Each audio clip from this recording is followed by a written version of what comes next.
પૈસા, કયા પૈસા ઉપર હું ઘમંડ કરું જે અંતિમ સમયમાં મારા પ્રાણ પણ નહીં બચાવી શકે? શરીર, કયા શરીર પર હું અહંકાર કરું જે અંતિમ સમયમાં મારા આત્માનો બોજ પણ ના ઉપાડી શકે?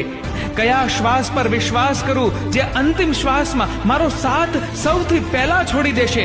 અને કયા સંબંધો ઉપર હું આજે વિશ્વાસ કરું જે અંતિમ સમયમાં સ્મશાન પાસે પહોંચીને તૂટી જવાના છે? હા, જો યાદ આવ્યું, એક કામ કરું, સારા કર્મોની પોટલી બાંધવા માંડું જે અહીંયા પણ કામ આવશે અને બીજે પણ. ખૂબ સાદગી જોઈએ સંબંધોને નિભાવવા માટે. છળ કપટથી તો માત્ર મહાભારત રચી શકાય છે. શ્રી કૃષ્ણ કહે છે કે શબ્દોથી માફ કરતા જાજો સમય નથી લાગતો, પણ દિલથી માફ કરતા પૂરી જિંદગી નીકળી જાય છે.